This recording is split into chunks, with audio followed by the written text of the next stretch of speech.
You know, I'm going to give you a history lesson. We got some dumbass motherfuckers floating around this country. Stop laughing! And when I do, start fucking. Also, y'all did some nasty ass jokes on my ass too. Funny jokes and unfunny jokes come out of the same birth. You fucking guys are unbelievable. Why are you laughing? Evening, everybody. Welcome to another episode of Why Are You Laughing? A History of Comedy podcast. And today, I am pleased to introduce you to the best specials of 2022. This is the definitive list of specials. You don't need to go anywhere else. And as it happens, when I look at lists like, the New York Times or any of these blogs that post the best specials of the year, I notice it's diverse to a point where it's like, how can only women have the best specials of the year?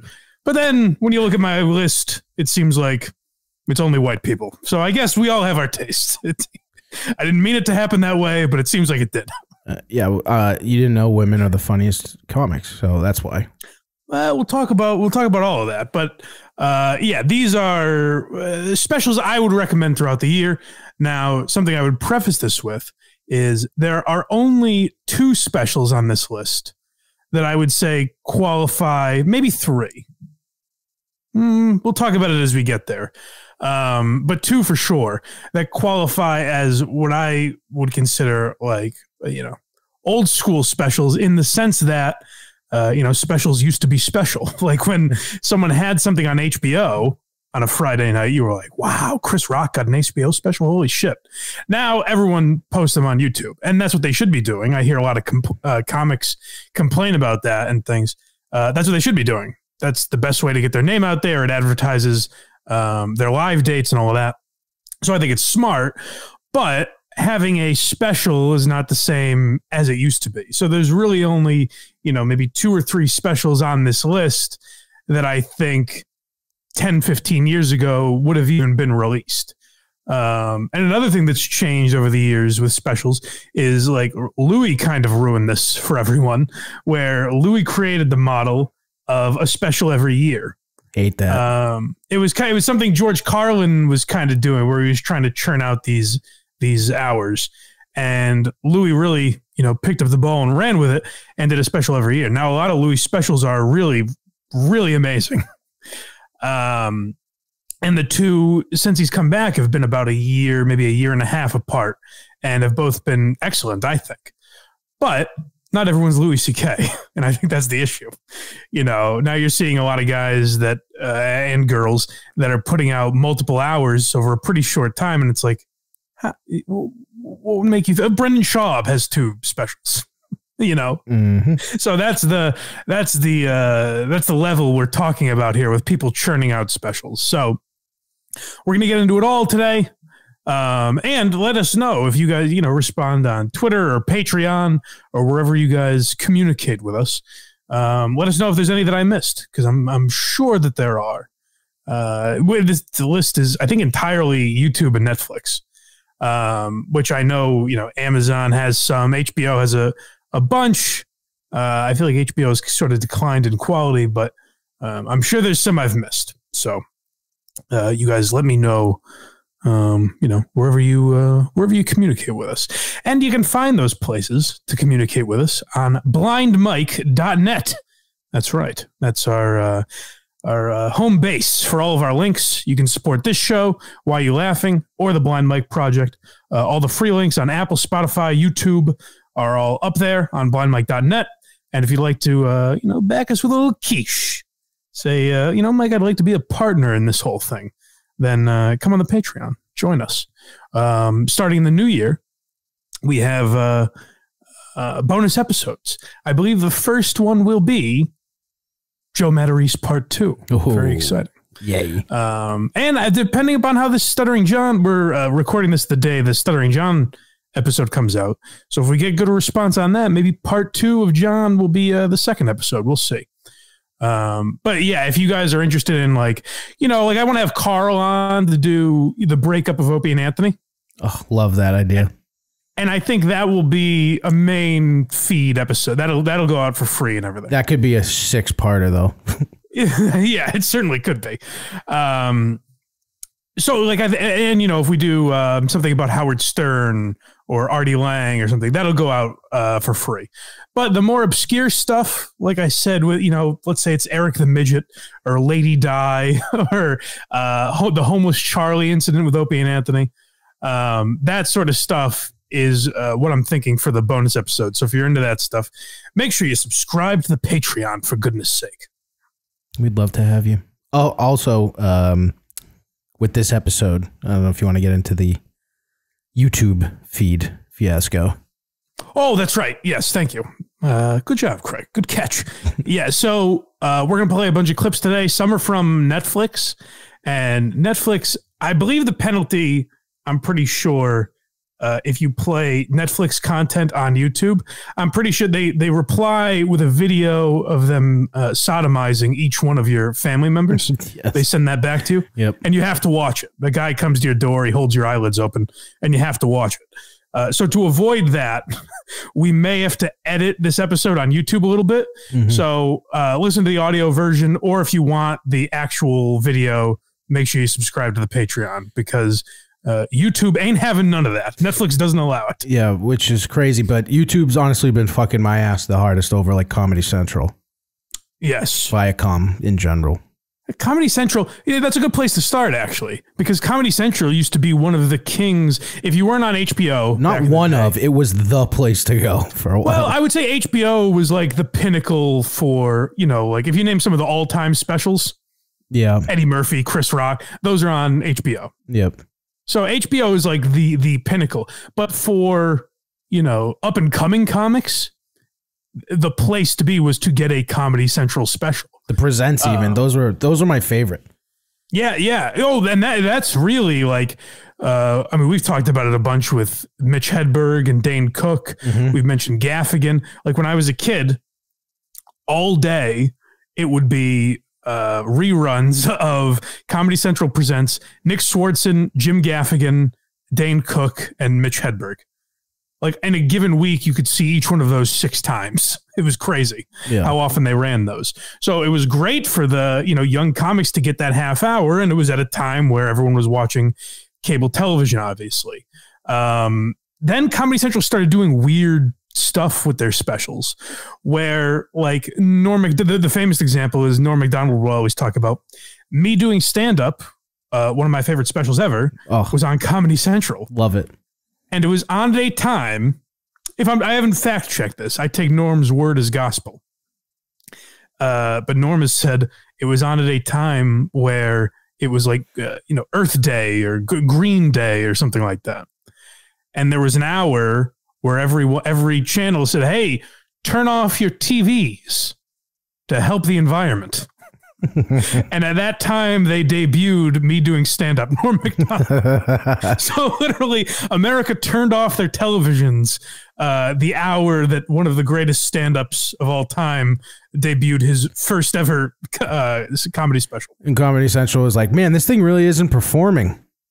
Yeah, and then they tried to like compete with Netflix by not allowing their content out there. You had to have a Comedy Central account to view, you know, like Nate Bargatze's special.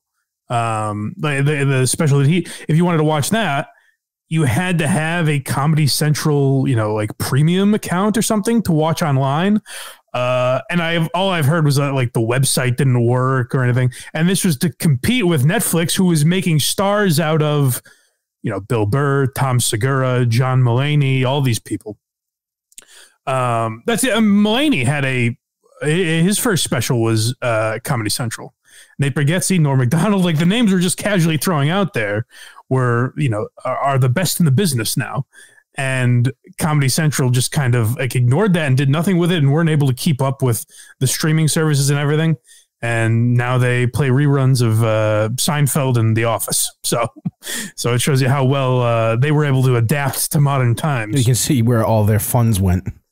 Yeah. But since I mentioned Norm Macdonald, I think a good place to start would be his special that came out earlier this year. So this was controversial at the time in the sense that a lot of people didn't like it and a lot of people criticized it. And then a lot of people went way over the top and saying it was genius. It was brilliant, all of this. I remember watching one of Mark Maron's bizarre Instagram rants where he rails against Joe Rogan for some reason. But he made an interesting point in one of these where he said, he goes, I don't think Norm wanted that out there. That's special. So I think it was something he recorded because he was working on it. We were probably never supposed to see it. I don't agree with that. Because I think his friend there, Lori Joe, I always forget her last name, but she was like his, they were very close. And I think she handled his business to some extent. I got the feeling that she would never have released that if Norm didn't want it out there. Right. And also the way it was shot, like the way it was introduced and closed out, felt like it was meant to be seen by people. It didn't seem like he was just, recording down his jokes, So I do think it was something we were supposed to see. I think it was done in a very weird way. I could have done without, Letterman and Chappelle and Conan O'Brien. And for some reason, Molly Shannon was there. I could have done without their analysis or at least make that a separate episode. You know how like when Netflix released multiple Chappelle specials at once, they make it like 2 separate episodes essentially. Right. Why not just do that instead of like now it's very weird to have like a post-game show for a stand-up special. It was done in a weird way. But my take on it was like, if you just randomly I think people expected too much out of it. Right. We're like, oh, yes, we got a little more Norm. This is going to be awesome. And in reality, it was him working on material, kind of. And it felt weird because it wasn't in front of a crowd. But if you just stumbled upon that one day randomly on YouTube and said, this is a thing that, I didn't know Norm said these words. Let me listen to it. You'd be like, oh, that's kind of funny. Yeah. I don't think you would overanalyze it the way that we did at the time. Right. I would have preferred like his personal videos that you take of your set rather than the way it went down. I just think that would have, even if it was like the material obviously wouldn't have been as polished, it would just been more fun that way. I don't know. I liked it, but I thought it was strange. The fact that he was dead, it was just weird. It was certainly strange, but again, I don't know, like everyone was so excited that he did this. And then when it came out, everyone was like, whoa, bummed out about it. It's like, I really don't know what you expected if you were that excited about it. It was, to me, it was the level that I expected. I didn't expect him to be fucking slaying, Eddie Murphy with the leather jacket type of responses when you're sitting in your house listening to a guy ramble with no audience, Yeah, because a lot of the funny parts too are the crowd reacting to the nonsense that comes out of his face. So when you say it to silence, you're like, Yeah. Yeah, so I don't put it on, the list of the best. We'll go through a couple other honorable mentions, I suppose, before we get into my list. But another one from a legend would be Bill Burr live at Red Rocks. And I thought this was interesting because I thought Bill Burr had some absolutely killer jokes in this special. Mm-hmm. I thought he had some great stuff. And then he had some stuff I was kind of bored with. Yeah. And then like a month later, I saw him at Fenway. Oh my God. I saw him, a couple days before you. Yeah. Yeah. Craig got to see him at a club, which was probably I can't say cooler because Fenway's kind of a cool place to see a comedy show, but a more intimate experience. Yeah. There's like 150 people. And yeah, I think you might be going the way I'm thinking, but I thought the new stuff was significantly better than a special. Well, it's interesting. I thought the new stuff was probably better, but my main thought was if he just combined these two, if he took the best jokes from Red Rocks and the best jokes from Fenway Park, because he filmed the Fenway Park show as well. I don't know when or where that's coming out, but he filmed both. And my logic was, why not combine them and make one amazing special? My guess is he's going to work this material like he normally would, film a special, and then have that come out as either a vinyl or like a special edition because it's not as done as he'd want it to be. That'd be interesting. I think they were shooting, like filming it as well. Well, that's what I mean. That would be interesting. Because he did something similar to that when he did Carnegie Music Hall, I think. Yep. He just released like a vinyl version of it. Yeah. So like, good to go back to the Louis thing. It's like and so many guys talk about this. Rogan talks about it all the time, and I was listening to him talk recently and say, oh, it's going to come up with another special that we have towards the top of the list as well, where it got interrupted because of the pandemic. They were going to shoot a special, Rogan was going to shoot a special around the time everything got shut down, got put on pause because of the pandemic. And he said, when I came back, I had different perspective on things. I looked at things differently. I was able to workshop it more. And now everything's so much tighter. And that's what I think a lot of these guys lose perspective on. Like Burr is just cranking out material. And when you're at Burr's level, it's probably hard to turn down the $20 million or whatever Netflix is offering you. Mm-hmm. So I understand that, but it is also like, well, if you waited a year, guaranteed that material would be better, I think so. Bill Burr also said on the same thing, because Louis was doing like a year. I think Bill said he tried that and he didn't like it, so he found 18 months as his sweet spot. Yeah. And who was doing that for a long time and stopped, I guess, is Jim Norton. He was doing one every year. I thought they were all pretty good, and now he hasn't come out with one in a while. Yeah, he's I don't know if something's going on with him. I can't. He slowed down. I don't know what his deal is. I can't quite tell. I do enjoy his Twitter feed when he puts videos of him bombing. That's almost just as good.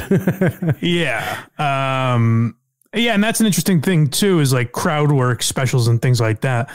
And Norton has used Instagram properly, where he puts out like him bombing with whether it's jokes or crowd work. Mm-hmm.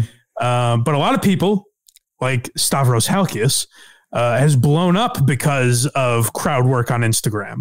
And it makes sense that that's what you put up for, Instagram and TikTok clips. It makes sense that you put up crowd work. I mean, Schultz is the best example of doing this. Like, he really blew up with it. It does make sense that they're doing it. It just becomes monotonous a lot because, like, I think Stavros and Andrew are funny guys. But then if you're scrolling through Instagram long enough, it just becomes like, hey, where are you from? Oh, Minnesota? Oh, what do you do for work? Yeah. That's crazy. Next clip. The lesser comedians feel like they have to put up their crowd work, and often it sucks, but even more often you can't hear what the person is saying because they're not mic'd. So it just becomes them responding to things. You're like, okay, I don't know what's happening here. But the reason I mentioned that is that Stavros Halkias also had a special. Now, this is an interesting one because this got like 4 million views on YouTube. It blew up to the point where Stavros was able to leave his very successful podcast to go out on his own. He just started a new podcast, which I think is interesting. He claimed he wanted to take a long break off of podcasting. Now he started a new one 6 months later. So I wonder what was going on there. But his special, doing so well allowed him to, I think he's starting to do theaters and bigger venues now. Just did Rogan huge, by obviously. Himself. What's that? He just did Rogan by himself. He was just on Rogan. Yeah. So it really blew him up. And the reason I mention it in this section here is because I like Stavros as a comedian and didn't love his special that much. I thought it was not his best stuff. Like, I've seen him open a few times, and I saw him headline once here in Boston. And I thought each time I've seen him, he had better stuff than was in his special. And some of his premises to me were very weird. Weird in the way that, like, it's kind of like, when this happens and people laugh, but I'm like, no, I don't know. I don't know what you're talking about. I'm not relating to anything you're saying. So I thought he's had material in the past that was better than what was in that special. So I don't know why I didn't connect with this one. because it was so successful and it blew up his career. Like he got huge off of it just being on YouTube, but I didn't like it that much. And I think it seems like I'm in the minority on that if you're a Stavros Halkias fan. Yeah, I don't hate him, but I never really got into Cumtown either. So I'm not really familiar with him too much. Which is so interesting because if you guys go listen to Very Good Show, Craig's podcast, it is almost as if they said, I would think they were reading Cumtown scripts is what essentially what I thought their model was, but interesting. Yeah. Now I did mention heavy with whites on this list. Yep.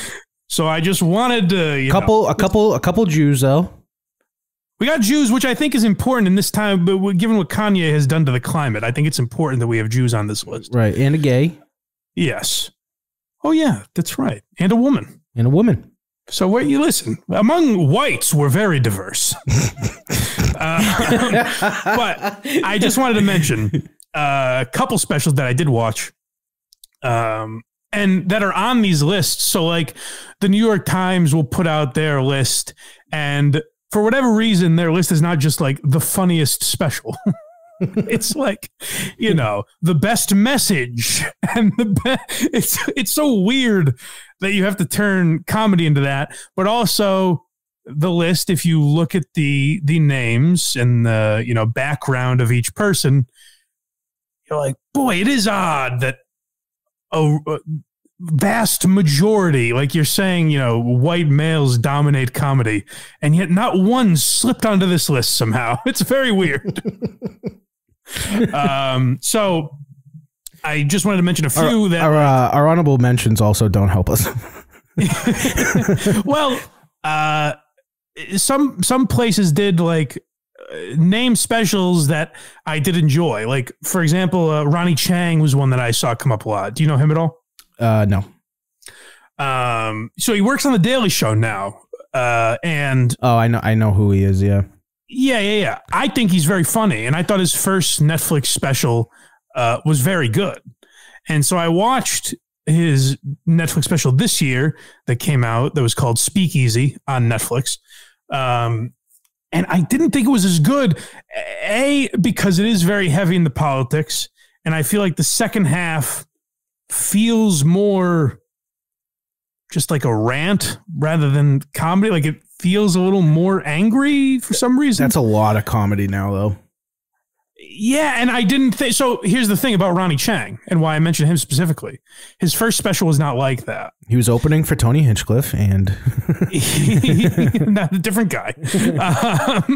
So Ronnie Chang's first special I thought was very funny, and I was expecting more out of this one, but it seems like maybe because he works for The Daily Show, he felt like he has to be more political now. But there's also an interesting thing with Ronnie Chang, like where I don't feel he's the same as a lot of these people that are just on that list because of their, because they're gay or poly or non-binary or a different race. Like, I think a lot of people are thrown on these lists just because of that reason. The interesting thing about Ronnie Chang is like, there's probably something to that. Like he's been in America for 7 years, I think.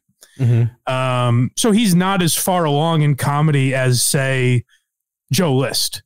And yet he's more successful. He has 2 Netflix specials. He's on The Daily Show. He's gotten a lot more opportunities. Some of that probably is because of his race, but he's also a very funny guy. So like, I'm not watching his specials thinking, how is this guy getting these opportunities? So I think there is some of that where I'm like, you're still, kind of happy for him when he has those opportunities. Yeah. And what I also found interesting about his special is like, it felt less angry to me than it would have otherwise. Because I think there's a lot of, white kids that have never left Brooklyn that put out specials and rant against America. Mm-hmm. Whereas Ronnie Chang, grew up in Malaysia, lived in Singapore and then Australia before coming here. And so you're getting an actual different perspective as opposed to like some hipster saying like, aren't whites the worst, gang? Naturally the worst. You're getting actual perspective with Ronnie Chang, which I did like. And he had some funny jokes for sure. But it's just tough when I look at people higher on this list where I'm like, why don't they have 2 Netflix specials? That is pretty weird. But I think we are seeing the death of the Netflix special as well. Yeah, and the YouTube's taking over. Yeah, YouTube is for sure taking over, almost to the point where I think YouTube's time is up. When the last Protect Our Parks episode of Rogan, you could hear Ari Shaffir kind of convincing Rogan to put his special on YouTube. And it's like, if that happens, if guys like that start going to YouTube, then I don't know what happens. Then it's like, well, everyone can watch every special they want. So is it at all special? You got to think. We have to think of a different word for these hours. Well, I can tell you exactly why that's not going to happen. Because Ari shared how much money he made off his special. Bought him a nice Toyota Corolla or something. Yeah, it was $22,000 that he made. I don't know if he was being. I believe it. Exaggerating at all, but that's probably not that far off. I believe it. Unless he has a tip jar up, then maybe he's lying. But right. At least from just the I don't know, you get paid, I don't know how much per view. Like, it's almost nothing. Yeah. Now watch on the YouTube, folks. Give us a quarter of a cent. Yeah, please. So, yeah, I do think Netflix is sort of fading away the way HBO was a couple of years ago. I remember a couple of years ago when HBO put up Gary Goldman's special and Dan Soder. Mm-hmm. I was like, oh, good for them. That's pretty cool that they got HBO specials. And then a year later, I was like, oh, that was like they got in on the way down. You know what I mean? It wasn't Gary Goldman and Dan Soder finally getting HBO specials. It was HBO, kind of cratering and going, please come here. We need Gary Goldman now. Yeah. Please don't go to Netflix. Yeah. Tom Segura is the reason I think that Netflix blew up in that way, because he got huge from it. Tom Segura is probably the best example. He always says Bill Burr was the first. Yes. But yeah, Bill Burr was already had some sort of popularity. Right. I think Segura was the first guy to go from like a guy who might not be selling out a club in a given weekend. Right. To now he has arenas because of, in large part, because of his Netflix specials. Bill Burr was probably the first guy on Netflix to get like a giant chunk of change from them. Tom Segura was the first guy that changed his life entirely. Right. Yeah. I'm trying to when Mike Tyson's noticing you on a plane because of your Netflix special, that's how you know it's working. Yeah. Right. Yeah. There's another one that I want to mention. I think what we basically have is like a top 10. It might end up being like a top 12 based on late additions that I made. So we'll get into that. But the first thing I wanted to mention is very interesting. Everyone, if you go on like Reddit or anything, any of these places where you're looking at, or even some of these like blogs where that people are talking about the best specials of the year, for whatever reason, people cite Shane Gillis over and over again. and I think Shane's special live in Austin live from Austin was one of the best specials of the last 10 years. I thought it was fantastic. But it came out in September of last year, so I don't know why that keeps being included. But I figured one thing we could play was Gillian Keeves did come out this year, which I don't technically count as a comedy special, but the way they did it, it was like an hour long in front of a live audience, so it was kind of in a special format. So I figured we would just play this clip real quick and from Shane's special, and then tell you a little bit about Gillian Keeves.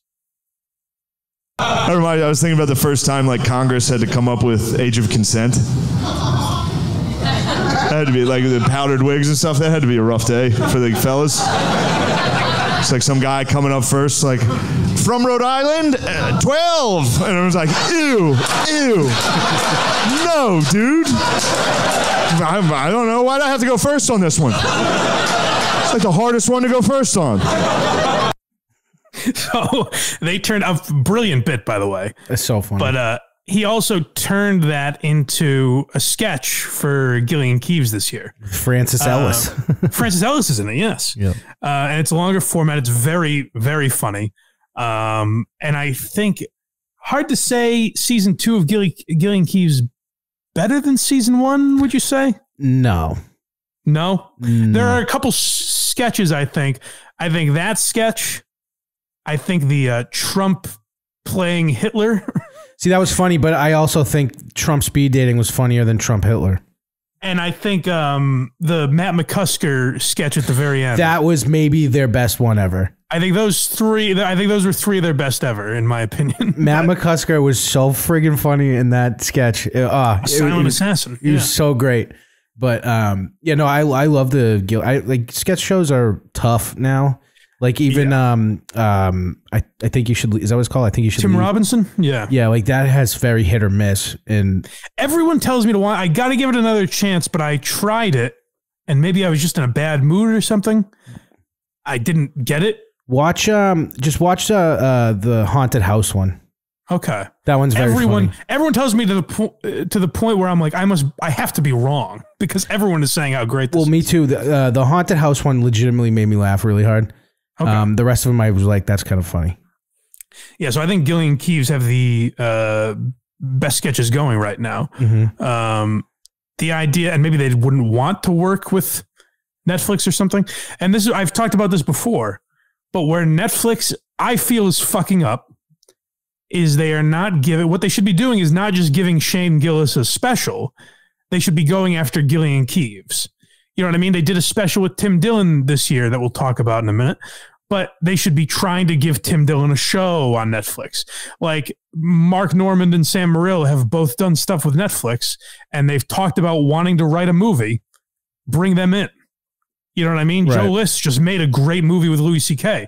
Bring these guys in. Dominate comedy, Netflix. If you want to be, you know, if you think you still have some juice as the place for stand-up, be the place for all of comedy movies, comedy TV shows, because there's still clearly an audience for that out there, whether or not it would work in theaters anymore. But like studios have decided it's not worth it to us to make a comedy that might make $100 million.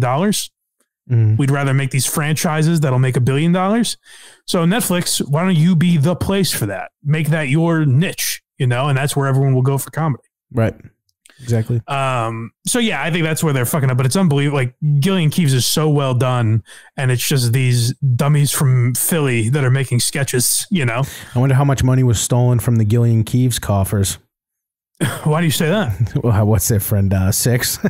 oh, yeah. Well, that's a whole nother can of worms. Yeah, I wonder if he got his mitts on that. Yeah. Have you ever seen, it's been out, it was another Shane Gillis thing. It's not, it was like a YouTube television show called Tires. I know I saw some of the sketches that came out, like when he got fired from SNL, some of those sketches started to come out. So I think I've seen some of them. No, the one I'm talking about was like a legit show, like a television show. Okay. It's on YouTube. The episode, they only did the one. It's one of the funniest things I've ever seen, and it's never come back, and it's very upsetting. See, like give those guys something. Like, you know, I know whether you like them or not, Andrew Santino and Bobby Lee always talk about trying to make TV shows and stuff like that. It's like you have a relationship with these people, make something happen. Make Netflix be the place for the way they are for documentaries. You know, like they thrive in the sort of documentary space. Mm-hmm. Try to dominate that comedy niche because no one else is doing it for whatever reason. Right. So we will get into my list here. I was just going to say, we're like 35 minutes in. We're never going to end. I thought this was going to be a short episode. But I could talk about this all day. A long one. Yeah. All right. So let's get to the top 12. I guess it's going to end up being because I have two outside the top 10 dimension. No particular order. Let's go in the order I sent them, except for no. I mean, are these in like your favorite to least favorite, or is it just least favorite to favorite? Yeah. So Gillian Keeves was your number 10. Well, Gillian Keeves I didn't count, but yes. Oh, okay. Order, yeah. I gotcha. Gillian Keeves I just don't count as a special. That would be probably number 3 on this list if I felt it counted, but yeah. I just think it's a separate category. Gotcha. You know? So Ryan Long, White Immigrant. Yeah. So this was probably the first one on this list to come out this year.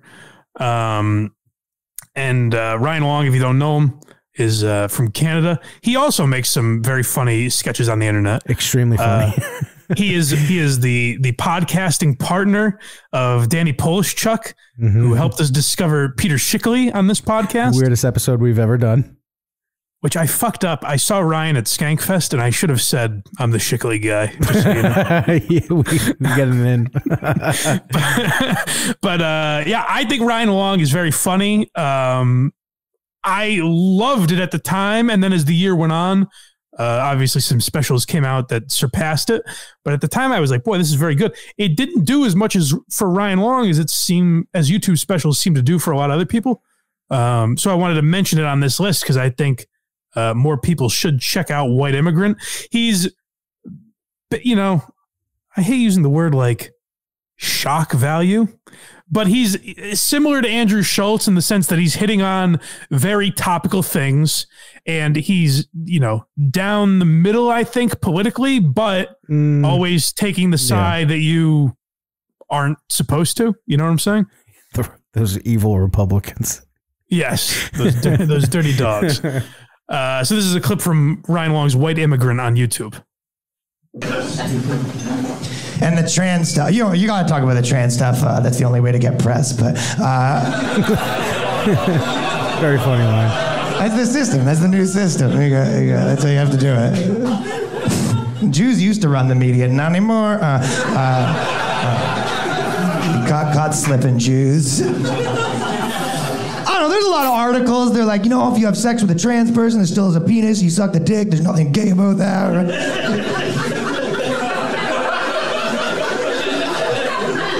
And you're like, oh, maybe, you know. Or maybe it'll be one of those things in 20 years where like, yeah, we were off on that. Yeah, I got carried. Remember all those dicks that you sucked? And we promised you how straight it was? Psych! You're there with cum in your mouth. Like, but you promised! You're telling me this is gay now? What the? Oh, that's some bullshit. I guess a lot of people are sort of getting in trouble since, you know, everyone became the volunteer HR department of the internet. You can really only get people fired from their like cool Hollywood jobs, though. You're not getting a guy fired from his like construction worker job in Staten Island with a tweet. Well, you come to the foreman, you're like, we did some research, and it turns out Cody tweeted something racist in 2001, and the foreman's just like, yeah, we're all racist, so. So yeah, you get a vibe of what I'm talking about there. Like I think by like today's standards, he would be defined as right wing or something. But like, I don't think he is. Like when I listen to Ryan Long and Tim Dillon and Joe Rogan, people like that, like they're painted as right wing, but I would bet they're not voting Republican. All they're doing is they are brave enough to make fun of everybody. Exactly. Yeah. So I'm surprised I'm not heard Ryan Long mentioned a lot more with these guys. Like I feel most of the people on this list are pretty underrated. But Ryan Long might be the most because I don't hear him in the same category, and his video this special didn't get the amount of views that a lot of the others did. So I go check out Ryan Long, because if you don't know, I mean, I think his special was on par of any of the others we're about to mention. Yeah, his like sketch videos are where his money's made. Yeah, the one that blew up, you might know him from. I think the one that blew up that I mentioned, the Polish Chuck, was the right and the left are the same person. Yeah, it was a very funny video. Great. So check that out as well. Who is next on our list? Taylor Tomlinson. So she wins the Ladies Award. A round of applause. The little lady did pretty well. This is the Why You Laughing? Let's not get canceled participation placement. That's right. We're all inclusive here. We have whites of all varieties here. Why You Laughing? By the way, go check out Ali Sadiq's podcast. It was very funny. Don't even know his name. Don't even pretend. Earthquake had a good one. Yeah, he's pretty good. Yeah, so Taylor Tomlinson, I thought definitely, I mean, the best female special of the year. But no, I genuinely thought it was very good. I laughed very hard at the time. It was weird because like there were certain bits where I was like, oh, maybe I found this more funny when I was watching it the first. That's the weird thing about specials in general, is like when I'll see I'll go to like a live show, and it might even be a taping of a special. And then when I'll watch it on YouTube, it's like, well, I found this hilarious the first time. Oh, like the roast at Skankfest? Well, that may have had a little to do with substances and things as well. Who knows? But yeah, Taylor Tomlinson's special I thought was very funny. Look at You, it's called. Another one on Netflix. And I mean, the most impressive thing about her is she's 20. She was 28 when this came out, maybe 29 by now. But 28, 29 years old. She's already had 2 specials on Netflix. Her first one, the reason, here's why I might be grading on a curve with her too, is the first one I didn't really like. And my girlfriend liked it. And I was like, oh, typical broad, you know how they are. Of course you did. So I watched this one with a discerning eye, and she won me over. And she talks about being bipolar a lot and mental illness and things. And I thought it was very good. This clip doesn't really have to do with that. I figured it would more paint an erotic image around our my faithful producer here. So I figured we would use this clip. New relationships are awkward because you got to tell a whole new person what you like in bed. And the only reason you know what you like in bed is because someone else did it to you first. But you can't say it like that, right? You got to do that cute little tap dance of like, oh, babe, you know what would be so fun? This never even occurred to me before. You know what your body is inspiring me to do right now? But in your head, you're just like, do it like Craig. Could you just What up? do it how Craig did it every time? Craig didn't do shit right. He did that right, let me tell you. Can we just call him? Can we just call him and ask? It's not a big deal. We're all adults here. Remember when we reset the Wi-Fi router last month? It's just like that, babe. He's just a voice on the phone with the password. That's all he is to me now. That's very funny. No, yeah, I did block his number when you asked me to. Of course I did. But when you block a number, your phone kind of just saves it in a different folder. Ooh, some of us are going to fight in the car. Not everybody knew that. Yeah, I thought that was very funny. But a lot of it, like I said, was about being bipolar and mentally ill and her relationship with her dad and her mom dying and things like that. But it was very well done. And it was never sappy or anything. I think that's what you'll like, you know, Hannah Gadsby kind of inspired a generation of people thinking their special needed to have a message. Ugh. And maybe that's why I like Taylor's also, because in a way hers did, or there was, you know, half a theme to it, I guess you could say, but it was genuinely funny all the way through. Like there was no moment of, and if I can get real with you guys for a moment, you know? Yeah, I was actually brutally raped. Yeah, so I thought Taylor was very funny, and you know, she could be taking. I think maybe she's taking that mantle of Amy Schumer, Nikki Glaser, a moderately attractive blonde at the time. A moderately attractive blonde that has a lot of sex material. Yeah, so I think she's taking that mantle. I think she's going to be pretty huge in the coming years. Is that because Amy Schumer paved the way? That's right. Yes, that's fun. That's a fat joke. I got it. Who's next on our list here? Tim Dillon. Yeah, so this is one that got a lot of shit for some reason. Tim Dillon is going through a weird period. His producer left his podcast, and people on the Tim Dillon subreddit are turning on him. He is, and they're like taking victory laps. Like he has like one of, if not the highest monthly Patreon numbers. Last we checked on a Blind Mike Project episode, I think he was #1. Yeah. And so like people on his subreddit are taking victory laps that like his Patreon went down $10,000 this month and shit like that. It's weird what's happening. He's making so much money. I bet he doesn't even notice. Yeah. He's making $250,000 a month. Yeah, and send that our way, guys. If you are leaving Tim Dillon, come on over to the Blind Mike Project. We understand. Yeah. We're only here for pity. We need to hit a quota. There's a weird thing going on with Tim where like he's going through a tumultuous time with his fan base and kind of adjusting to being more famous now and everything. So I saw a lot of people shitting on his special, which I found surprising because for a first special, I thought it was pretty good.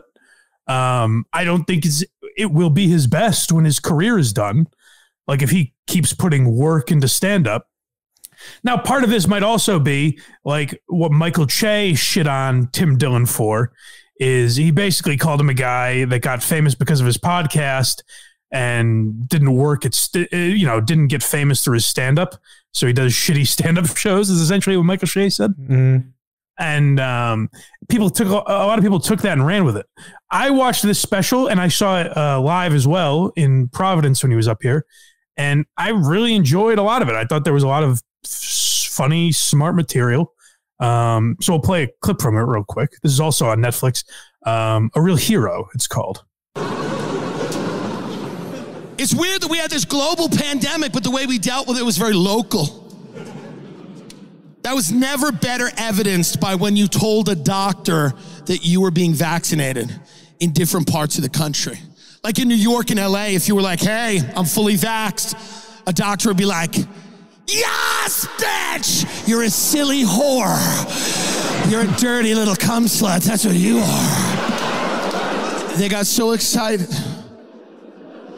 But I told my doctor in Texas I was vaccinated, he looked at me and was like, okay. And then I swear to God, he goes, when you get out of here, I want you to go to a website that really explains what's going on. I'm like, why don't you explain what's going on? I'm here in your office. He goes, okay, the Jews killed Princess Diana. I was like, I have a head cold. He goes, I know, I'm getting to that. I'm laying the foundation. Bear with me. And the funny thing about that, too, is like a lot of people, particularly in the beginning of the year, a lot of people came out with specials where the obligatory COVID joke open, like, wasn't it crazy we had to wear masks? But Tim is one of the few guys that was tackling like just genuine conspiracy theories, which I like. Yeah. And like, he's again, very topical, like Ryan Long, but in a way that's not beating you over the head with any agenda, Mm-hmm. Like he also has a joke in there about Chick-fil-A, people getting offended by like Chick-fil-A's message or any corporation really. Like what's their message? What's their political message?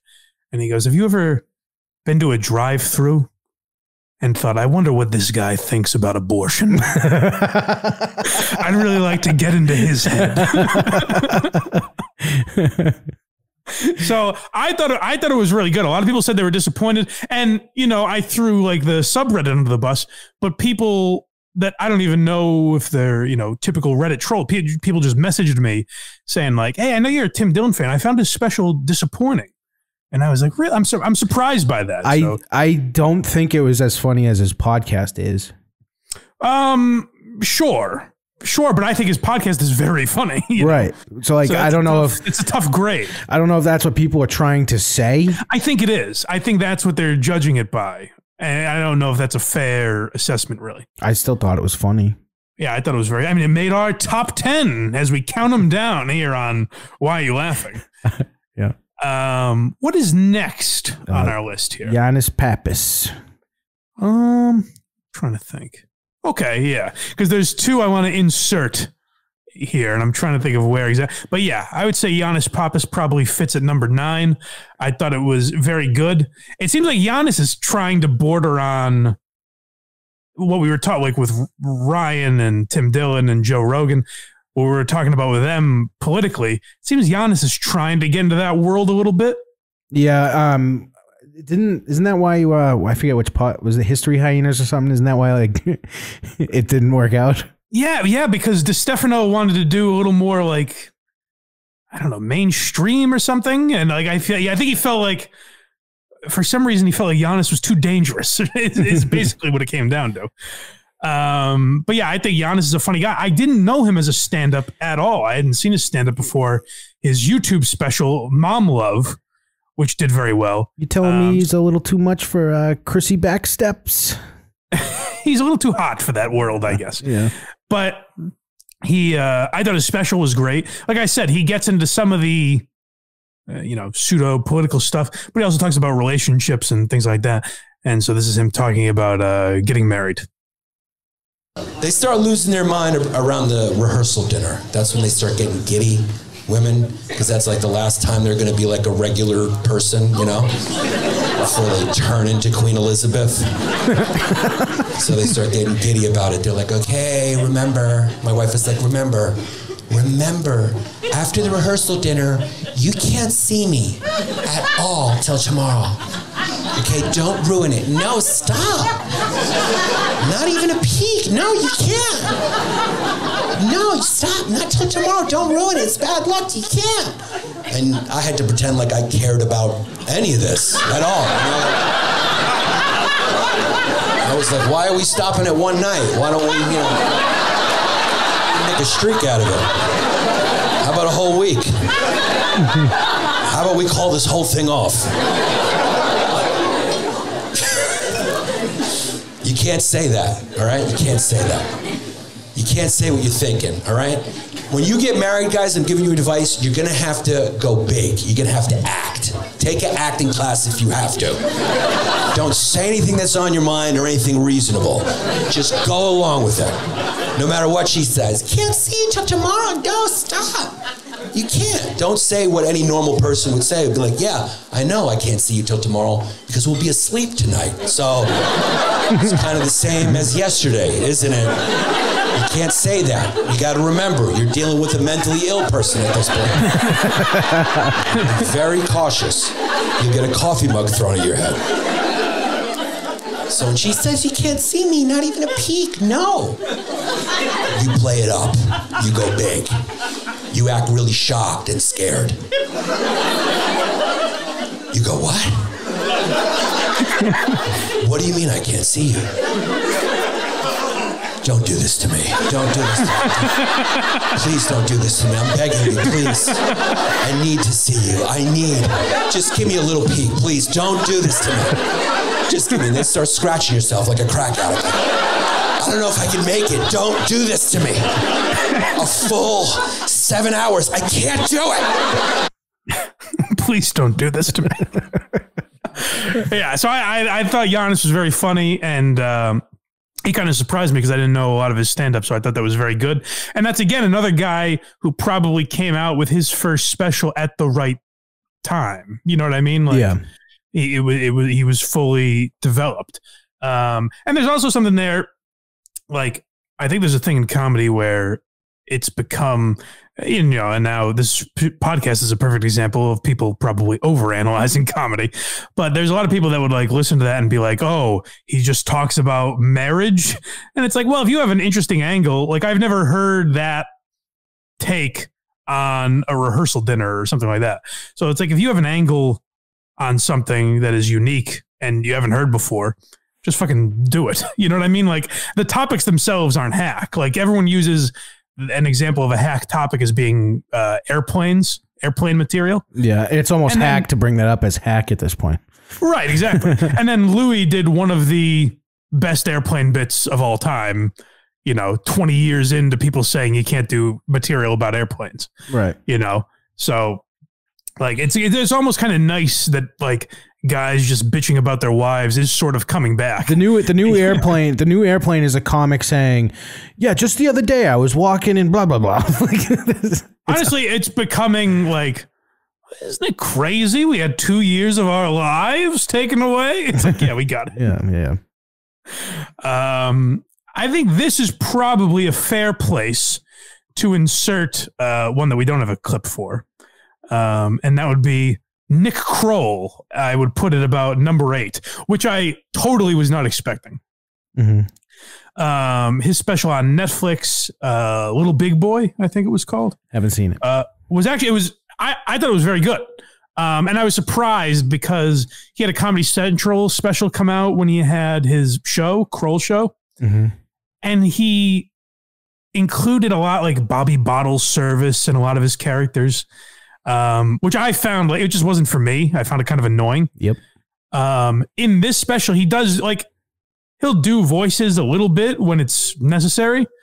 But I thought it was really well done. And my main takeaway was for a guy that grew up a billionaire's kid. Yeah, he's the son of a billionaire. Between this and Big Mouth, which I think is really well done. I love Big Mouth. I think Big Mouth is great. They got too woke for a second, but you know, even some of that stuff I thought they handled pretty well. Like what I've said about Big Mouth is a lot of it could be used.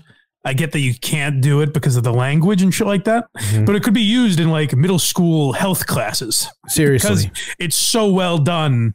You know, the perspective on like just adolescence and, you know, puberty and all that. For sure. No, the way they capture the hormones, as funny and weird as it is, it's like also has some truth in it. But I was more referring to there was a character, I forget her name, Missy, who's half black, half Jewish. Oh, well, that was just Jenny Slate's fault, but that's more of a Blind Mike project topic. Yeah, you're right. Yeah, I'll move on. But so between that with Big Mouth and this special where he talks about relationships and things like that, I'm like, he's incredibly well adjusted for the child of a billionaire. Yeah. And has like an amazingly relatable, that's the word I was trying to think of. He's an incredibly relatable point of view for a guy that grew up never wanting for anything, you know? He doesn't come across like, I don't know. You would never think that. Do you have any like insanely rich friends or friends that come from rich families? Not insanely, but yeah, I have friends that never needed to worry about money. Some of them come across that way. Some of them act like normal people. Yes. He's somehow one of the normal ones. You wouldn't know that's where he came from. Exactly. Yeah. So check that out on Netflix, Little Big Boy. Well, yeah, like I said, it surprised me. The other thing that surprised me is like, he's a really famous guy now. So a lot of these famous guys, when they get Netflix deals, they just kind of like mail it in. This was like really tight and well done. It seemed like he clearly worked on it. You know, like the material was actually very good, top to bottom, which I was a little surprised by. All right. So what is number 7? I think our count's off. Okay. Hold on. Let me double check that. Yeah, we have 1, 2, 3, 4, 5, 6, 7. Oh no, you're right. This Schultz. Yeah. So there was some controversy around this, and it's the way he did it is weird to me. So Andrew Schultz, I think, is a very innovative, smart guy. Yes. Yeah. He's not completely for me though. In a way, he's like what Dane Cook was, but with the respect of comedians. I'm gonna get Dane Cook on this I'm gonna get him on this program, so you better watch your mouth. No. I mean that as a compliment. Yeah. I don't mean like his material is anything like Dane Cook's. Mm-hmm. I mean, he's a brilliant marketer, but comedians respect him and don't resent him for it the way they did with Dane. Right. Well, I was actually listening to a clip. Bert Kreischer, I forget who he was talking to, but he was talking about the first time he saw Dane Cook pull up to a club in like a wicked nice car, and everyone was pissed at him and like jealous, and he was like, I want to be like that. Yeah, and now they are. Like Segura and Bert are like that, and no one resents them for it. Yeah. So yeah, it's weird that turned it. But Andrew, like people will talk about. Ari Shaffir talked about Schultz helping him with his special to the point where not just giving him advice, but then if he would see Ari wasn't taking that advice, he would follow up and be like, hey man, you have to post this clip at this time, blah, blah, blah. Like he would make sure these guys were doing these things to help them along. And a lot of people give Andrew Schultz credit for the way specials are being released on YouTube now. Mm-hmm. So you can get Andrew Schultz infamous on YouTube, which I find very puzzling. Well, because I, like an asshole, paid for it. So Schultz did a thing that I thought was kind of innovative. And you see a lot of podcasts doing this now. Matt and Shane just did it. The Are You Garbage guys are doing it on New Year's Day. Two Bears, One Cave and Your Mom's House have done it a bunch. These live events on a site called Moment House. Mm-hmm. Moment House is essentially a streaming service for live comedy events. So what Schultz did is he filmed his special, sold it to Amazon for $1 million or something like that. Something like that. I forget. And then bought it back because Amazon said, hey, we need to cut this joke and this joke. And Andrew Schultz said, I would rather buy it back from you and own it myself. So props to him for that. That's amazing and a ballsy thing to do. I can pick a few that it probably was too. Yes, for sure. Possibly even the one we're going to play, which would surprise me, but it might even be that one. I think it's the one almost like right before this when he's talking about. Yeah, given the time it came out, this subject matter was a little dicey, but he bought it back from Amazon, put it out on Moment House, charged people like $10 or whatever it was. But then a bizarre thing, like Louis, for example, sells his special on his website for like $5 or $10. And then like a year or two later, he'll release them for free. So it's like you're paying to see it now, but also like supporting the artist. Right. Even though, maybe in a couple of years you can get it for free. Right. The reason I say this is bizarre is because Schultz advertised this as like, buy it and then you'll never get to see it again. Like you'll own it, but nobody else will get to watch it after this. And then a month later, he put it out on YouTube. Was it a slightly different version? Maybe. I don't think so.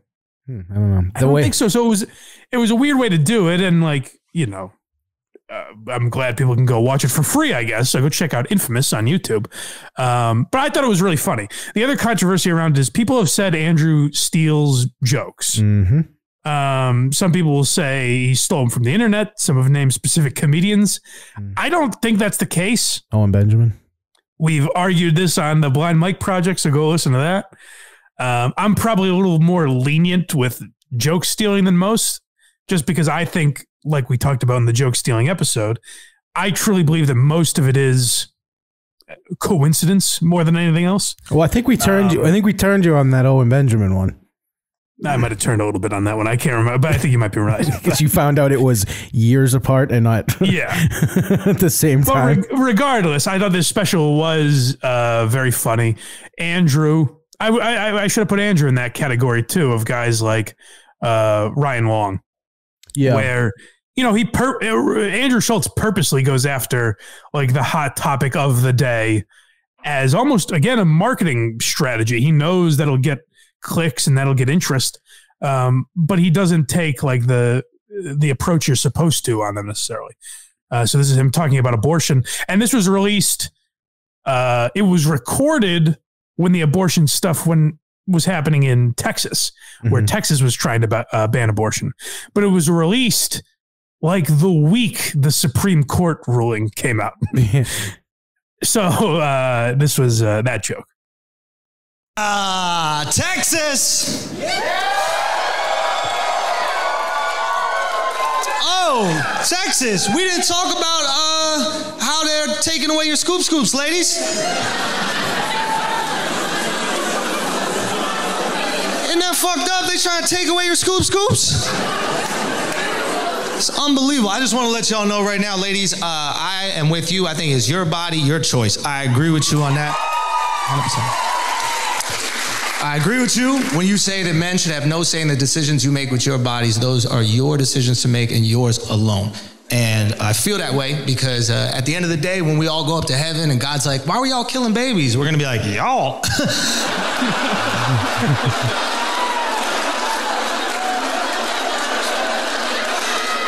I think they were very clear whose decision this was, God.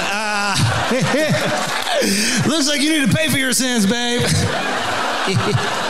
Even though I paid for your sins. It's also funny to get, like, and smart to get the crowd, the women in the audience to cheer for that, like saying it's your body, your choice, to get everyone on board with that, and then hit them with like, because we're not going to hell for it, I'm also surprised we didn't pull just the beginning of this special. It was ridiculous. Well, that's the other thing is like, I was almost glad I paid for it. Because I was like, I need to help Andrew out. It's crazy well produced. He's got fucking Michael Buffer introducing him. Yeah. It's wild. So it's like he went all out for sure. So good for him for that. Yeah, definitely. I love Michael Buffer. I saw that and I went, oh my God. All right. So we are going to number 6. Yeah, this is where you wanted to talk about inserting a couple. Yeah, so I think this is where we would put this is where I didn't put Phil Handley on the list originally, and then I was just an oversight. I should have. He's around this area. It's hard to say if he was better than Sam Morril or not, but we'll just play it now as number 6. I highly recommend Ooh La La, Phil Handley's special. He talks a lot about being dyslexic, which was and not being able to read, which was a big part of his life. He was a male model, which he talks about. Clearly influenced by Dave Attell. I mean, a few guys on this list were, but Phil Handley, to the point where he does the crowd work, like kind of asks himself a question through the crowd, basically, like very clearly influenced by Dave Attell. But I thought I didn't know much about Phil Handley. Dave, you want to talk about the circus? You got it.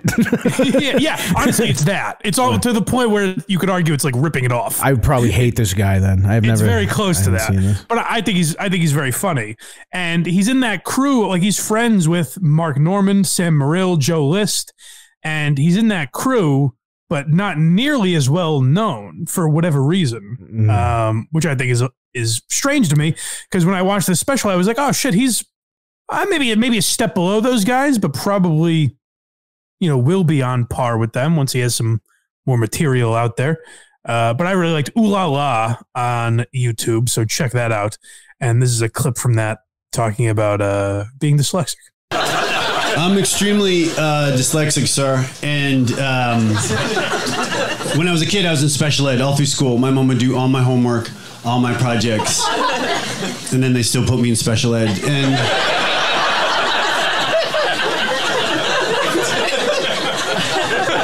my sweet mom would always say to me, there's nothing to be ashamed about being in special ed. And I'm glad she felt that way, because technically she was in it too.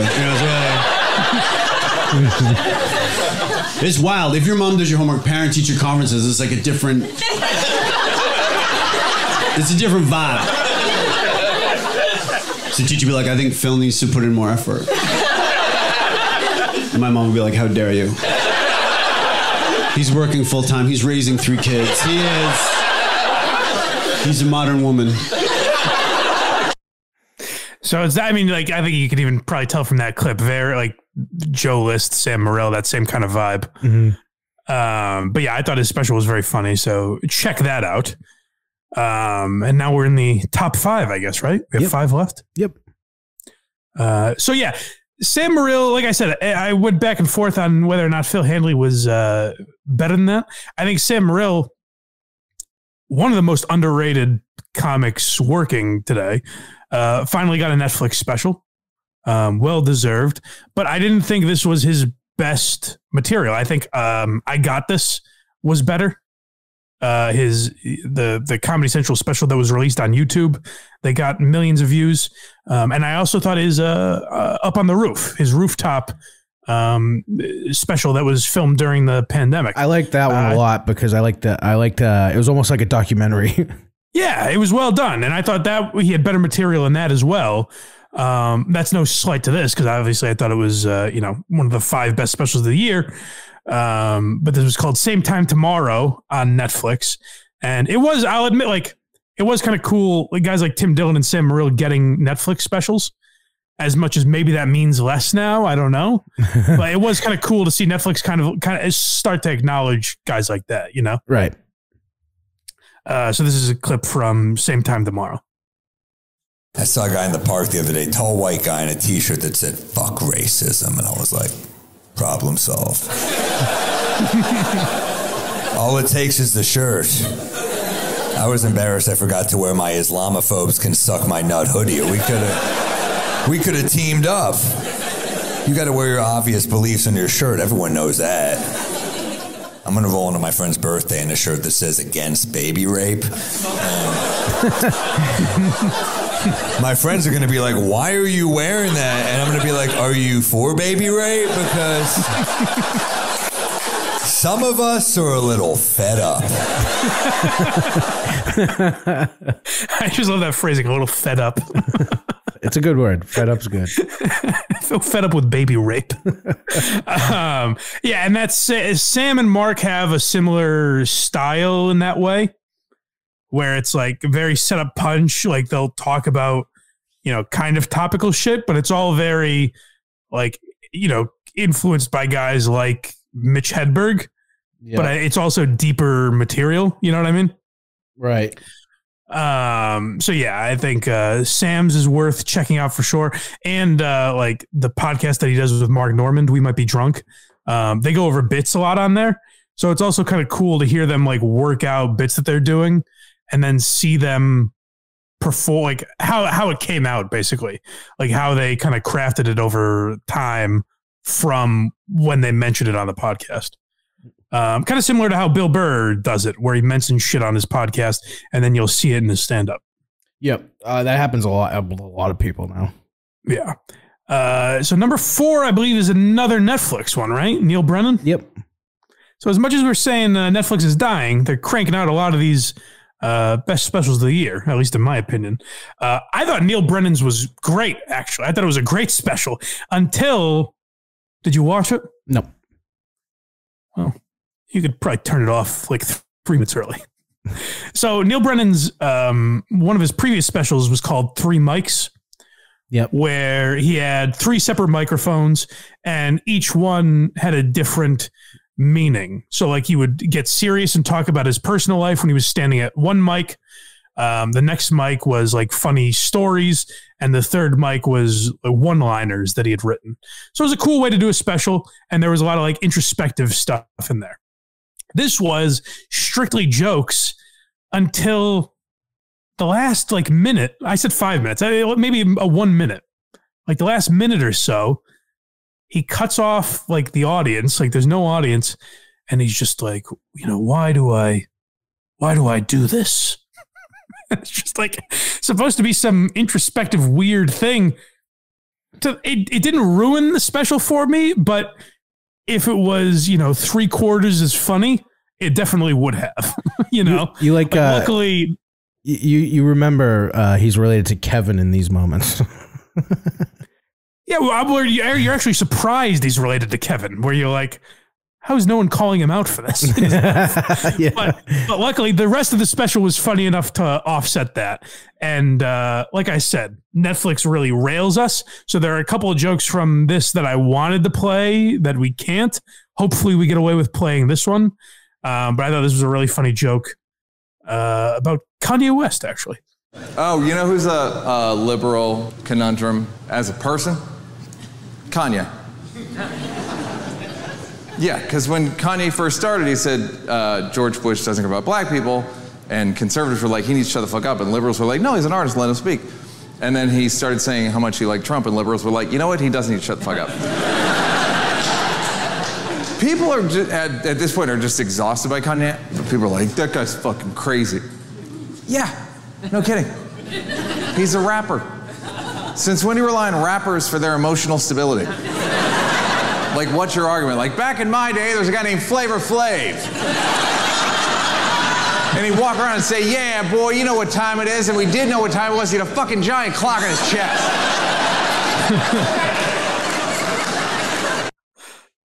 He also has a very funny joke about rescue dogs and saying no matter where you got your dog, it's actually a hostage because there's no dog that is willingly gone into our captivity. Right. And he has a whole bit about that is also very funny. Pretty funny. But yeah, there's a lot of, Neil's another one where there's like political shit in there and he's clearly very liberal, but it doesn't, you're not exhausted by it. You know what I mean? Right. Yeah, and co-creator of the Chappelle Show, so obviously a very funny guy. All right, now we're in the top 3 that I would say are genuinely like deserve to be specials. Like in any other era, these people still should have put out this material.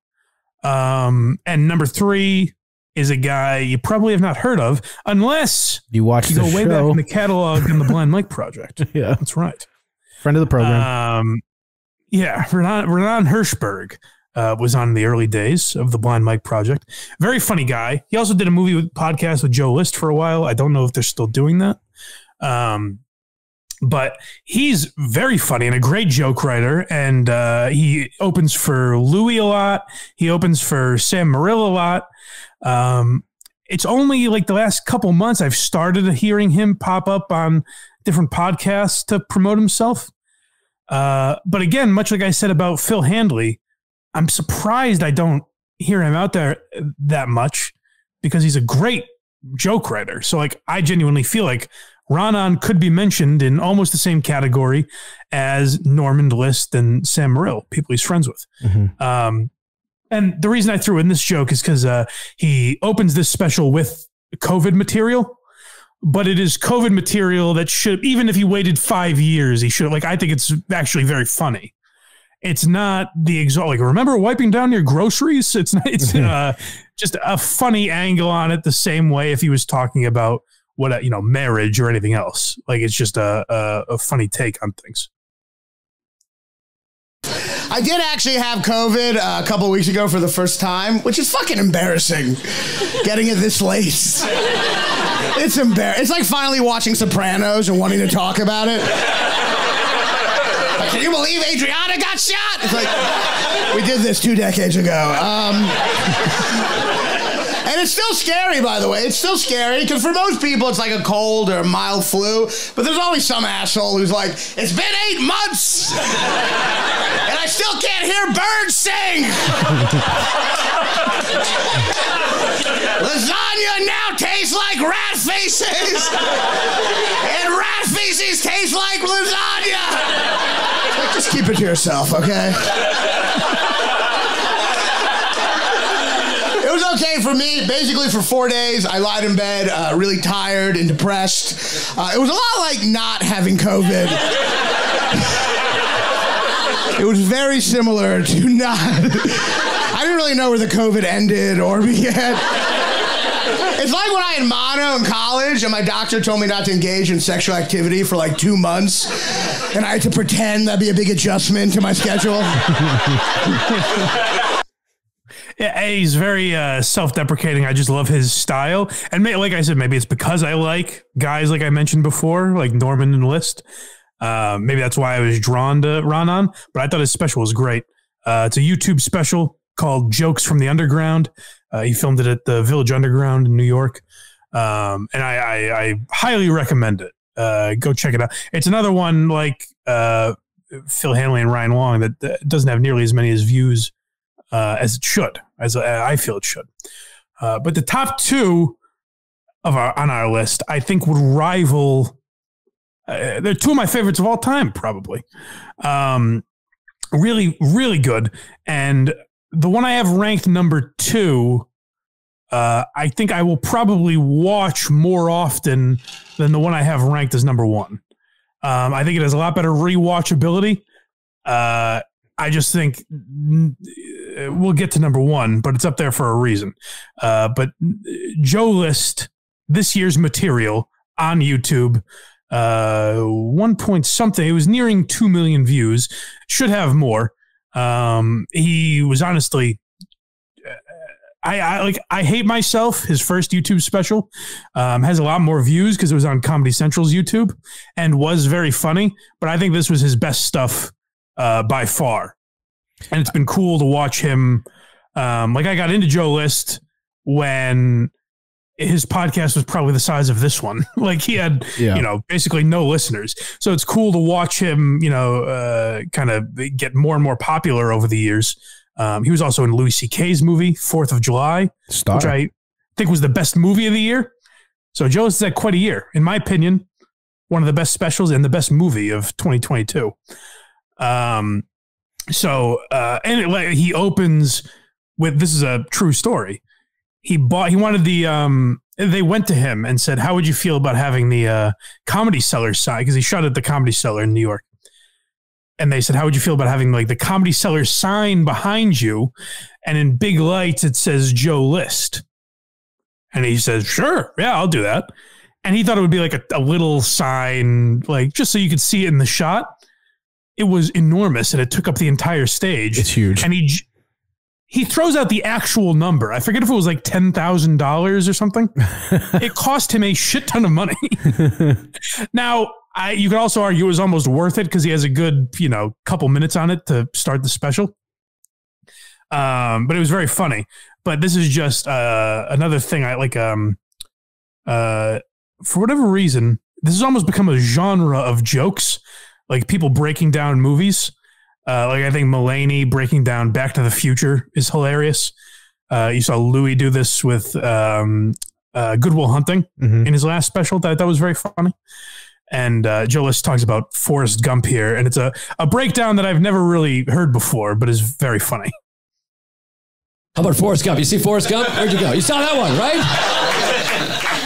I love that movie. Some people hate it. I love it. Best Picture, 94. Fantastic, if you ask me. I got beef, though. I rewatched it. Movies get different as you watch them, like later in life. And I got beef with one of the characters. Mrs. Gump, specifically, played wonderfully by Sally Field, who's Tom Hanks' mother in that movie, and a love interest in a movie 4 years earlier. So, a little movie magic. This is my issue. Remember the scene where Forrest Gump, he graduates from the University of Alabama. Somehow. We're not sure how exactly. It's a little iffy. Early on in the film, he's too dumb to get into kindergarten. Later, he graduates from the University of Alabama. He couldn't get into kindergarten. His mother had to bang the principal. That's how he got in. This was pre-Me Too movement. That was a fair exchange back in the day. He gets into the public school system, plays football, graduates University of Alabama. And then at graduation, remember this? He graduates, and a guy in an army uniform walks up, and he hands him a pamphlet. And he says, have you given any thought to your future? And Forrest says, thought? Because he doesn't know what thoughts are. He's confused. And then it just cuts to Forrest. He's on the bus. He's joined the army. And there's a drill instructor like, get your bitch ass on the army bus, you pussy, or whatever. And Forrest is like, oh my God, I think I made a big mistake. And this is where I have an issue with Mrs. Gump. I really feel like she should have stepped in and looked out for her son. If you didn't see the movie, he's in grave danger. He's going directly to Vietnam. It's 1968. And here's what I think. I think Mrs. Gump wanted to get rid of Forrest. That's the argument I'm presenting. I think she was like, I'm tired of paying for leg braces and banging all these principals. That's a great idea. Go to Vietnam, see what you can do over there. Because he wasn't going to get drafted. He was safe. He was draft exempt for a few reasons. One, he was a college graduate. Two, he was his mother's only son. And three, he was retarded. So I feel like he was safe. Then he came home 2 years later. He's like, I'm home, Mama. She's like, you gotta be shitting me. Are you serious? Oh, God damn it. Oh, I thought I took care of this. That's great. So I love Joe List. I think he's the most underrated comic working today. The idea that like Normand is more famous than him for some reason is odd to me. Not that I think he should be less. I just don't know why. Like, I think they're both equally amazing comics. Mark is significantly better on podcasts. Not always though. When Joe's comfortable, he's a great podcast guest. Yeah, but he's often uncomfortable. he gets a little weird on Rogan. Yes. I think that's the main one. But to be fair, Joe's a weird guy to be goofy with. Like Mark has figured out how to do it. Mm-hmm. But Mark also has Ari and Shane there. Like I think if Joe went and Joe List went and did Rogan's podcast with let's say Dan Soder and Louis J. Gomez or something, mm-hmm. The guys he could be a little silly with, then I think it'd be great. It's just that Joe's an odd guy. He doesn't really get jokes. Jokes aren't his thing. Yeah. He's not for a comedian. He's not a big fan of jokes. He kind of hates them. So yeah, I think Joe List is a fantastic comedian, and it was hard for me to not put that as number one because it's the only special on this list that like I will quote to like, it's in my arsenal of quotes that I will use, that I will recommend to people. Like if I'm watching with friends, I want to put this on, or if people ask me for a recommendation, I will say this year's material, Joe List. It's probably the only one on this list that I will like rewatch years to come. And, probably every year at some point. Like I really loved this special, but the one I have ranked at number one was so well done that I couldn't put it any lower than first. I thought it was also great. I thought the material was great. Like I said, I related more to Joe List's special mm-hmm. in the same way that I relate to Mulaney. Like I'll quoted just in scenarios. You know what I mean? Like I'll use Joe List's material as like, relating to this everyday scenario. So it's different in that way. Ari's material in this special was great. Ari Shaffir Jew on YouTube, which is nearing in on 6 million views, oddly enough. Done. And it is similar to, the only comparison I could think of was Colin Quinn, whether it be Unconstitutional or New York Story or Red State, Blue State. And there's one other one I'm forgetting. Yeah, he has another one in that same one-man show type of style. Yeah. Where it focuses on one topic. So it's like they call it a one-man show, but it's stand-up. It's genuine stand-up. They just happen to be focusing on one topic. The best line, I think, was from Rich Voss's roast, where Joe DeRosa says, "When did Colin Quinn become the substitute teacher that wants to make learning fun?" But honestly, that's a good way to describe this special too, because Ari Shaffir, who grew up Orthodox Jew, a very strictly religious, almost became a rabbi, in fact, and then pivoted to a degenerate stand-up comedian. It gives, basically the story of Judaism, kind of in the way we said, when I was at Skankfest, I was telling you about Matt and Shane's live show when McCusker went through the Crusades. Similar storytelling vibe to that, where it's almost like drunk history, where it's like you're hearing this guy who doesn't come off as smart, but he's going very in depth and telling this story in his way.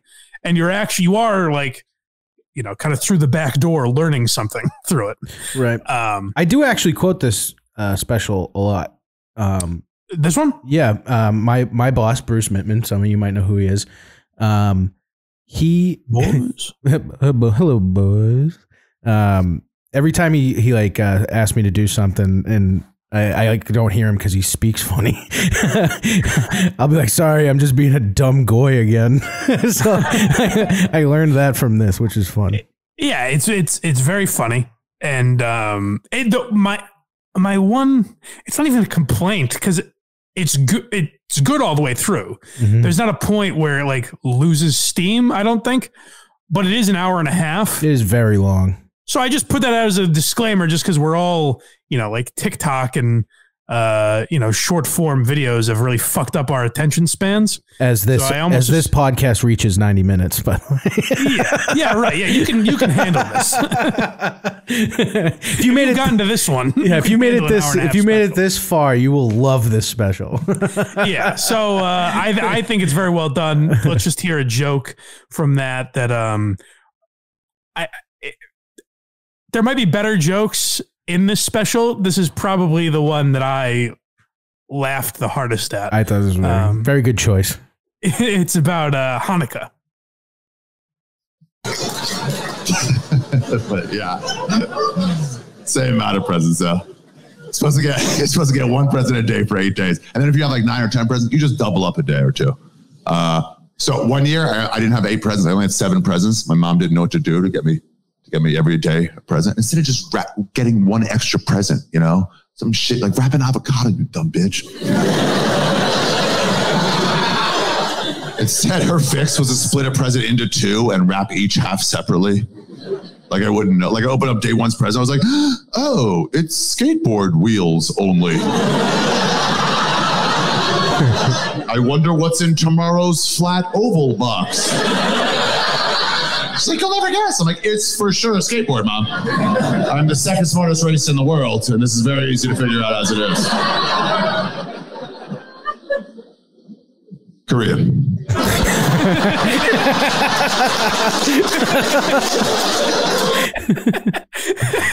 It hit me so hard the first time because I was literally trying to think. I was like, oh, did I miss where he said the first? Like I was wondering who he's talking about. And he takes that long pause where you think he's just going to move on. That might be the best joke he's like told. I enjoy it very much.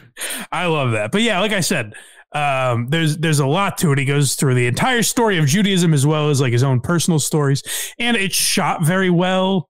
The set is very cool with all the candles behind him and shit. How long do you think that took to light all those?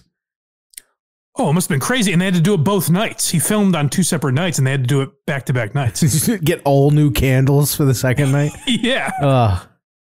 Yeah. So I think that's probably, at least as far as like what went into it and everything, probably the best special of the year. Like I said, pretty neck and neck with Joe List's. And as far as like my personal favorite, I think Joe List this year's material might edge it out, but like Ari's was so well done that I had a hard time not putting it number 1 overall. I loved it. Yeah. So those are my recommendations for the year, gang. Hopefully you enjoyed it. Hopefully you learned something. You picked up a few comics that you weren't familiar with, and you can go check those out. We'll close out by doing some 2023 predictions in the comedy world before we get back to, the history stuff next week. But first I do want to say, go to blindmike.net. That's where you get all our stuff, whether it be for free or the Patreon, sign up. And you can go to verygoodshow.org to get the aforementioned Very Good Show. Or Cumtown Light, as some people call it. Yeah. Yes. Yeah. A soft load of Cumtown. We call it pre-cum. So yeah, go to those there you go, to support the boys. But I just wanted to throw out a few things for 2023. First of all, my prediction for the best special of the year, because I have seen the material live and I was blown away by how good it was. Now, maybe again, it'll be a situation where it's like I was there live, so I'm overrating how good it was. But I thought Joe DeRosa, who has been talking about putting this out as a special called I Never Promised You a Rose Garden. I saw him in Somerville when he was here a couple months ago, and I didn't know he was this good a comedian. I thought it was great. Oh, I've loved him forever. Yeah, I thought his material was amazing. It's kind of done, again, to use the Colin Quinn comparison, a little one-man showish in the sense that there's like kind of a through line. But it's just genuine, like it's stand-up, regular stand-up. But I was blown away by that material when I saw it live. So I'm hoping he puts out a special in 2023 because I think it will be one of the best for sure. Yep. I was also at the taping of Big J. Okerson's special, which I think will be very good. I think it will come out very well. One other interesting thing to look at is Nate Bargatze just announced he's putting his special out on Amazon. Which again, another like, what does that mean for Netflix if guys start moving there? Because like Nate's a pretty big deal and has a loyal audience that will follow him there probably. I wonder what that means for these streaming services, how spread out the content is going to be. I don't think that's going to really mean much because Jim Gaffigan did this. He left Netflix and went and did Amazon. He did it once and came right back. So I don't know. We'll see. And I guess Nate said he did it because he will own it afterwards. Like he will own this special, and that's why he did it that way. So it'll eventually be on Netflix. The other thing I wanted to say, not even a prediction, but just to look out for in 2023, Chad Daniels. Are you familiar with Chad Daniels at all? No. He's very funny and crazy underrated. He's from Minnesota, and I think he lives in Minnesota, which is why you don't like hear him on a lot of these podcasts or anything. He was just on Your Mom's House, and he talked about he shot in one night 2 different specials. Really? So he shot an hour for the early show. Then he went back and changed his shirt and shot an hour for the late show.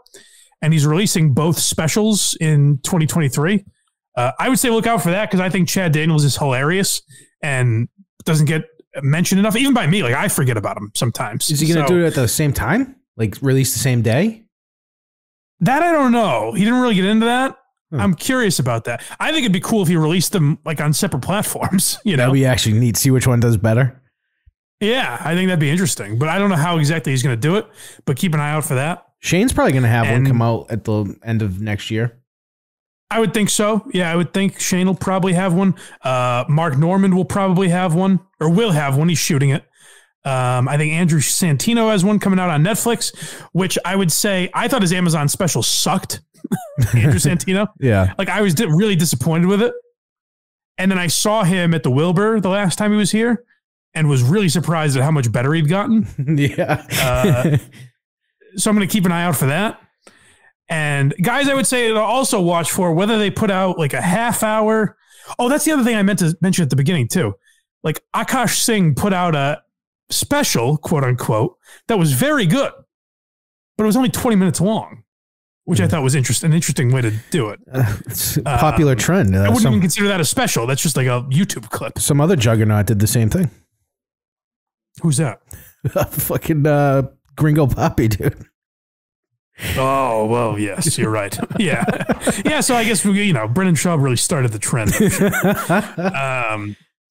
But yeah, if you're talking about guys that might put out a half hour or something like that, or I hope they do, the Philly crew, like Chris O'Connor and Matt McCusker, I think should be headlining all over the place. If Matt ever gets an hour, it's literally going to be can't miss. When we saw Shane in the open forum, it was some of the funniest 25 minutes I've ever seen. He was tremendous, honestly. And Chris O'Connor, same way. I've seen Chris O'Connor open for Shane and Santino, and he's got hilarious material. So I hope those guys come out with something. The Are You Garbage guys, I hope, release something. Yeah, and if you want to see that material performed at a smaller venue in, I don't know, a basement in Philly, you can go check it out there too. Oh, yes. Is that right? Has he announced that? No, I don't know. I'm just talking about that guy stealing more of their shit. I thought we were talking about something else. But like the Are You Garbage guys I saw at Skankfest, and H. Foley had a joke about Capital One. And he has a Capital One card. And he goes, I get all these emails in the middle of the night from Capital One saying, hey, can you refer a friend for us? You know, it's a sketchy credit card company when in the middle of the night they shake you awake and say, hey, you know anybody? He's very funny. I hope I hope a lot of those Philly guys come out with stuff in the coming year. I think that would be something to keep an eye on. So Blue Collar Comedy Tours. If you guys, I was gonna say Blue Collar Comedy Tours coming to an end, so they could be the new one. That's right. Yeah, it's just all them. Yeah. Though just a white trash comedy white trash comedy tour. Yeah, so keep an eye out for all of that in the new year. Let me know any, corrections, recommendations, things I missed. If you think my list sucks, if you have a better one, send it to us. Let us know on Twitter or Instagram or wherever. Let us know on the Patreon, hopefully. Yeah. And we will talk to you. This will be the last episode of the year, right? I think that's how I lined it up. I hope. I believe so. All right. Well, then we will talk to you guys in 2023. Thank you for all the support over the last year. We appreciate it. And we will talk to you guys next time on Why Are You Laughing?